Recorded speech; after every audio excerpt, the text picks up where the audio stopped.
ഭഗവാനിൽ പൂർണ്ണമായും ശരണാഗതി പ്രാപിക്കുമ്പോഴാണ് ഭഗവാൻ നമ്മുടെ രക്ഷയ്ക്കായിട്ട് എത്തുകയെന്ന് ഇന്നലെ ഗജേന്ദ്രമോക്ഷം കഥയിലൂടെ ഞാൻ പറഞ്ഞിട്ടുണ്ടായിരുന്നു. അതേപോലെ തന്നെയാണ് ദ്രൗപദിക്കും സംഭവിച്ചത്. ദ്രൗപദിക്ക് ഒരു വിചാരം ഉണ്ടായിരുന്നു. ആ ചേല വസ്ത്രാക്ഷേപം നടക്കുന്ന സമയത്ത് തനിക്ക് തന്നെ രക്ഷിക്കാൻ സാധിക്കും, തൻ്റെ കയ്യും പല്ലും ഒക്കെ ഉപയോഗിച്ച് ആ വസ്ത്രം കടിച്ചു പിടിച്ചിട്ട്. അങ്ങനെ ഒരു ചിന്ത ദ്രൗപദിക്ക് ഉണ്ടായിരുന്നു. ഈ കാര്യങ്ങളൊക്കെ ആ ചൂതുകളിലേക്ക് നടക്കുന്ന സമയത്ത് നമ്മുടെ ഭഗവാൻ അവിടെ ഉണ്ടായിരുന്നു. അപ്പോൾ ദുര്യോധനൻ വന്നിരുന്നു.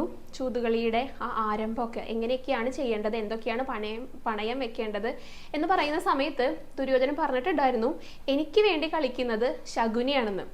അത് യുധിഷ്ഠിരൻ കേട്ടു. അപ്പോൾ യുധിഷ്ഠിരനെ ഒന്ന് പറഞ്ഞാൽ മതിയായിരുന്നു, എനിക്ക് വേണ്ടി കളിക്കുന്നത് ഭഗവാനാണ്, കൃഷ്ണനാണെന്ന്. കാരണം ഭഗവാൻ തൊട്ടടുത്ത് നിൽക്കുന്നുണ്ടായിരുന്നു. പക്ഷേ യുധിഷ്ഠിരൻ പറഞ്ഞില്ല. അങ്ങനെ ചൂതുകളി കഴിഞ്ഞു, അതിൽ തോറ്റു, ഗംഭീര പ്രശ്നങ്ങളൊക്കെയായി, പാഞ്ചാലിയുടെ വസ്ത്രാക്ഷേപമായി. അപ്പോൾ ആ സമയത്ത് പാഞ്ചാലി, അതായത് ദ്രൗപദി, വിചാരിച്ചു തൻ്റെ ഭർത്താക്കന്മാർക്ക് തന്നെ രക്ഷിക്കാനായിട്ട് സാധിക്കും.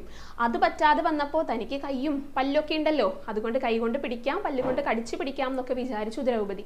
അങ്ങനെ ഒരു ചിന്ത ഉണ്ടായിരുന്നു.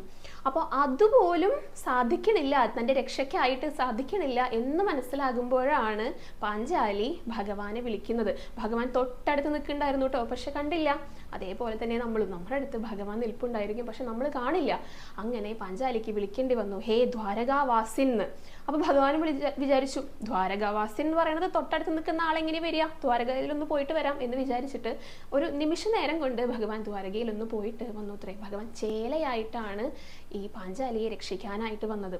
എത്രത്തോളം ദുശാസനൻ അഴിച്ചാലും തീരാത്ത മായ ചേലയായിട്ട്. അപ്പൊ അതിന് എന്താണ് വേണ്ടി വന്നത്? ആ പല്ലുകൊണ്ട് പോലും തൻ്റെ വസ്ത്രം കടിച്ചു പിടിച്ച് നിൽക്കാൻ, സ്വയം രക്ഷിക്കാൻ സാധിക്കുന്നില്ല എന്നൊരു ഘട്ടം വന്നപ്പോഴാണ് ദ്രൗപദി ഭഗവാനെ വിളിക്കുന്നത്. പൂർണ്ണമായും ഭഗവാനിൽ ശരണം പ്രാപിച്ച് ഹേ ദ്വാരകാവാസിൻ എന്ന് ഉറക്കെ വിളിക്കുന്നത്. അപ്പോഴാണ് ഭഗവാൻ ദ്രൗപദിയുടെ രക്ഷയ്ക്കായിട്ട് വരുന്നത്. കാരണം ആ മനസ്സിലൊരു ചിന്തയുണ്ടായിരുന്നു, തനിക്ക് തന്നെ രക്ഷിക്കാൻ സാധിക്കുമെന്ന്. അതുപോലും ഇല്ല എന്നുള്ളൊരു ഘട്ടം വന്നപ്പോൾ അത് തന്നെ ഭഗവാൻ നമ്മുടെ അടുത്ത് പറയുന്നത്. നമ്മളെക്കൊണ്ട് സാധിക്കുമെങ്കിൽ ഭഗവാൻ വരില്ല, നമ്മളെക്കൊണ്ട് സാധിക്കില്ല എന്നുള്ളൊരു ഘട്ടം വന്നു കഴിഞ്ഞാൽ, പൂർണ്ണമായും ഭഗവാനിൽ ശരണാഗതി പ്രാപിച്ചു കഴിഞ്ഞാൽ തീർച്ചയായിട്ടും നമ്മുടെ രക്ഷയ്ക്കായിട്ട് ഭഗവാൻ എത്തിയിരിക്കും എന്നുള്ള ഒരു ഉദാഹരണമാണ് ഈ കഥയിലൂടെ പറയുന്നത്.